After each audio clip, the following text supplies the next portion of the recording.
You're all welcome to today's deep news analysis. This is not noise. This is not gossip. This is a serious legal matter shaking Nigeria right now. If you care about justice, law, and how power is used in this country, you need to watch this till the end. Before we go on, please subscribe to this channel, turn on notifications, and stay with us for clean, clear, and honest analysis made for Nigerians, by Nigerians. Now let's get straight into it. On 20th of November, Nnamdi Kanu was sentenced to life imprisonment. No delay. No soft landing. Life. After that judgment, he was moved to Sokoto Prison. That decision did not just end a case. It opened a bigger fight. Many lawyers began to study the judgment line by line. And what they saw raised serious concern. Errors. Legal gaps. Process issues. These are not street talks. These are claims coming from senior legal minds. At the center of this storm is Omotosho, the judge linked to the ruling, and now, the Nigerian Bar Association, the NBA, is under heavy fire. Why? Because according to Nnamdi Kanu's lawyer, Aloy Ejimakor, the NBA has failed to act. And that silence is getting louder by the day. From the very moment the sentence was announced, reactions spread across the legal space in Nigeria. This was not the usual online outrage driven by emotion or loyalty. This time, the focus shifted to the law itself. Lawyers, analysts, and legal observers began asking serious questions about how the case was handled and how it ended in a life sentence.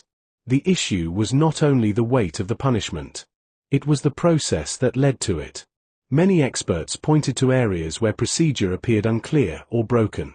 Others questioned how certain legal standards were applied.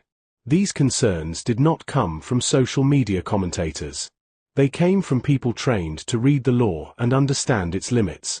As these questions grew, attention moved quickly to the institutions meant to protect legal standards in Nigeria. One of those institutions is the Nigerian Bar Association. The NBA is expected to speak when the law is under threat. It is expected to act when judicial conduct is questioned. That expectation became central to this case. At a point, the NBA declared that a move was being considered to suspend Justice Omotosho. That announcement sent a strong signal. Many Nigerians believed accountability was finally coming. For a brief moment, it looked like the system was ready to examine itself. Then, suddenly, everything went quiet. The move that was announced began to fade. No clear update. No firm action. No public conclusion. What was once spoken about openly appeared to die off. That sudden silence raised even more concern than the original judgment. In Nigeria, when processes begin loudly and end quietly, people start to worry. Questions replaced hope. Why announce a move and then abandon it? What changed? Who intervened? Or was there never real intent to act? This is where the case moved beyond one man and one sentence. It entered the space of institutional trust. Nigerians began to ask whether the NBA was willing to stand by its own words. If a move to suspend a judge could simply disappear without explanation, then what message does that send? For Nnamdi Kanu's legal team, this silence was unacceptable. From their view, the errors identified in the judgment were serious enough to demand action. Delay, in their eyes, looked like avoidance. And avoidance, in a justice system, damages credibility. The transfer of Kanu to Sokoto Prison also added another layer to the issue. To many observers, it felt rushed and final, as though all questions had been closed. Yet, the legal debate was only beginning. The contrast between the speed of enforcement and the slow response to concerns made the situation feel unbalanced. This chapter of the story is important because it shows how quickly a legal matter can turn into a national debate. A single judgment led to scrutiny of a judge. That scrutiny led to expectations from the NBA. Those expectations were met with silence. And in Nigeria, silence is never neutral. As pressure builds, the unanswered questions remain hanging. What happened to the proposed move? Why did it die off? And what does that mean for the integrity of the legal system? This is the foundation of the storm now unfolding. Aloy Ejimakor did not come out softly. He did not choose careful words. He spoke with force. As the legal silence grew, Ejimakor stepped forward and pointed directly at the Nigerian Bar Association. His message was clear and uncomfortable. The NBA, according to him, knew about the serious issues in the judgment, yet failed to follow through on its own declared move. For Ejimakor, this was not just delay. It was a breakdown of duty. He reminded the public that the NBA is not a social club. It is the highest professional body for lawyers in Nigeria. Its role is to protect the law, defend standards, and hold judicial officers accountable when serious questions arise. When the NBA speaks, the country listens. When it acts, the system moves. That is why its silence in this case struck a nerve. Ejimakor's anger was rooted in expectation. Once the NBA openly declared that a move was being considered to suspend Justice Omotosho, it created public trust. Nigerians believed the legal system was about to examine itself. Lawyers believed the bar was ready to defend its own rules. But then the process stalled. From Ejimakor's point of view, this was dangerous. He argued that when a legal body raises hope and then retreats without explanation, it damages confidence more than saying nothing at all. Silence after a public declaration, he said, looks like fear or compromise. He questioned why the NBA had not given Nigerians a clear update. If the move failed, why not explain? If it was still under review, why the long quiet period? And if it was dropped, who made that decision? These questions were not emotional attacks. They were direct challenges to responsibility. Ejimakor stressed that the issue was not personal. It was not about insulting a judge or tearing down the courts. It was about accountability. Judges wield enormous power. Their decisions can take away freedom for life. When such power is questioned by credible legal voices, the system must respond. In his view, the NBA's hesitation sent the wrong signal. It suggested that judges might be beyond scrutiny. And that idea, he warned, is dangerous in a democracy. He also made it clear that this was not about public pressure or online outrage. The concerns raised were legal in nature. They were based on procedure, jurisdiction, and fairness. Ignoring them, he argued, does not make them disappear. It only deepens the problem. Ejimakor's words carried weight because he spoke as a lawyer, not a politician. He did not appeal to emotion. He appealed to principle. He reminded the NBA that its credibility depends on consistency. You cannot announce action and then quietly withdraw. As the criticism grew louder, many Nigerians began to see the NBA's silence as part of a bigger pattern. Institutions speak boldly at first, then slowly retreat when pressure rises. That pattern has played out many times in the country, and it always leaves citizens disappointed. For Ejimakor, this case was a test of whether the NBA still had the courage to stand by its own standards. A test of whether the law applies equally, even at the highest levels. He warned that failure to act would not be forgotten. History records moments like this. When institutions choose comfort over courage, the consequences last long after the headlines fade. The anger in his message was controlled but firm. It was not a shout. It was a warning. And as his words spread, one thing became clear. The focus was no longer just on Nnamdi Kanu or Justice Omotosho. The spotlight had shifted fully to the Nigerian Bar Association. The question now was simple, but heavy. Will the NBA speak again? Or will its silence define it? At this stage, this case is no longer only about Nnamdi Kanu. It has grown bigger than one man. Bigger than one judgment. Bigger than one prison. It is now about trust. Trust in the courts. Trust in the legal profession. Trust in the system that decides who is free and who is not. When a person is sentenced to life imprisonment, the process must be clean. Not almost clean. Not mostly correct. Completely clean. That is the standard a serious justice system must meet. Anything less leaves room for doubt, and doubt weakens the law. This is why the reaction to this case has not died down. Nigerians understand something important here. If legal errors can follow a case of this size, with this level of attention, then smaller cases may never stand a chance. That fear is real, and it is spreading. The silence of the NBA has made that fear worse. People are asking hard questions.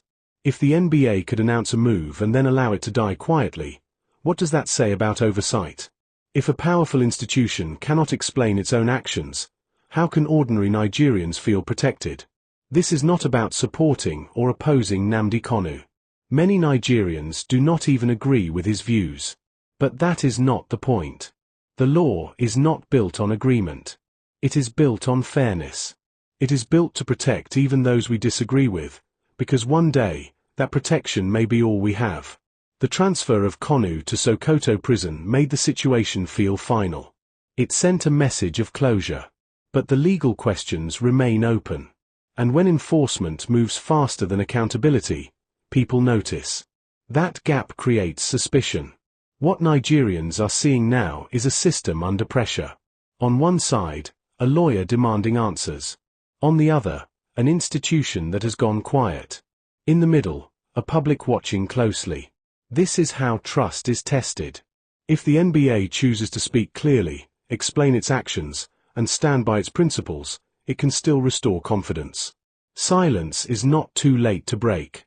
But every day it continues, the damage grows. Institutions do not lose credibility in one day. They lose it slowly, through moments like this. Moments where action is expected, but delay takes over. Moments where clarity is needed, but silence answers instead. For many young Nigerians, this case is shaping how they see justice. It is teaching them whether the law is strong or selective, whether rules matter, or only power does. That lesson will last. Aloy Ejimakor has done what many believe lawyers should do. He has asked questions publicly. He has refused to let the issue fade quietly.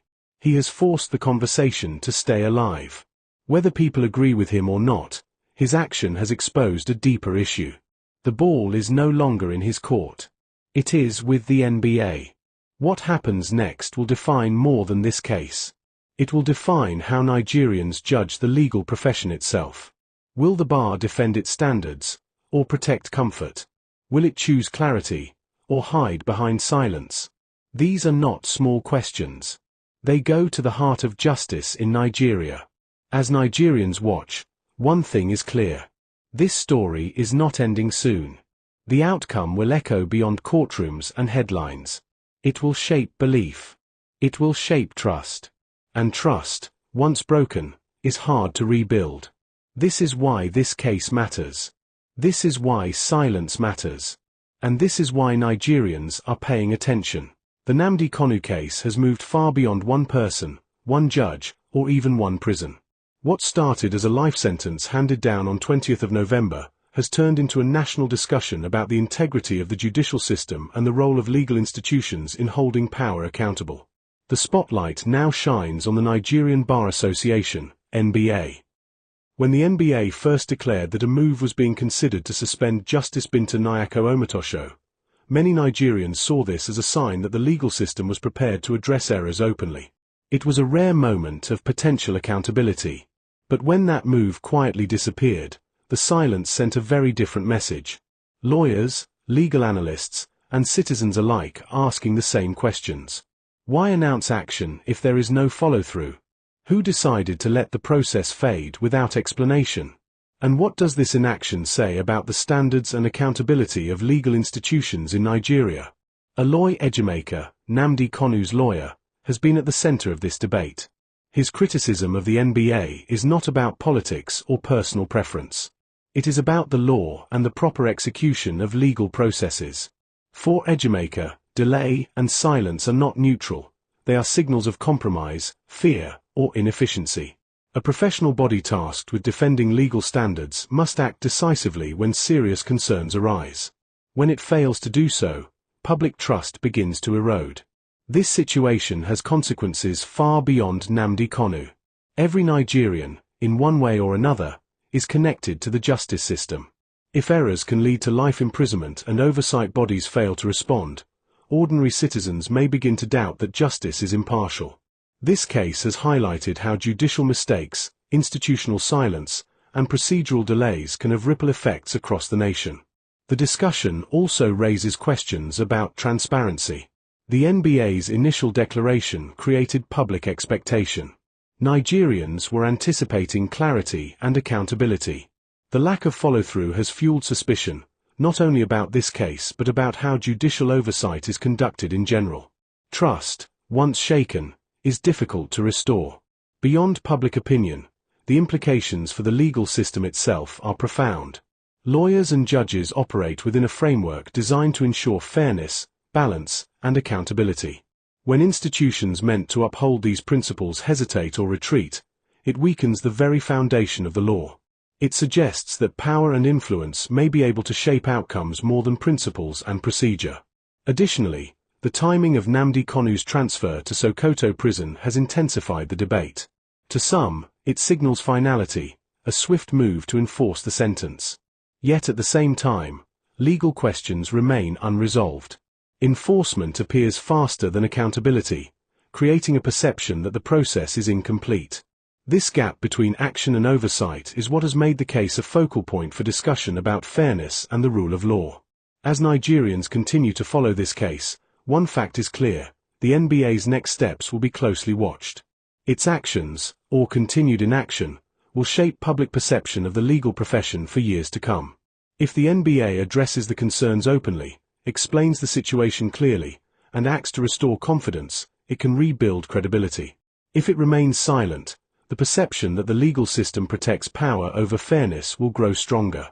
The Nnamdi Kanu case is now a mirror reflecting the strengths and weaknesses of Nigeria's judicial and legal institutions. It has shown that legal errors, if unaddressed, can shake public trust, and that silence in the face of accountability questions is never neutral. Every step moving forward will matter, not just for one case, but for the credibility of the legal system and the confidence of Nigerians in the rule of law. This is the reality Nigeria faces, a test of institutional courage, transparency, and accountability. How it is handled will leave a mark far beyond the courtroom walls, shaping perceptions of justice, fairness, and integrity across the nation. The world is watching, and Nigerians are paying close attention.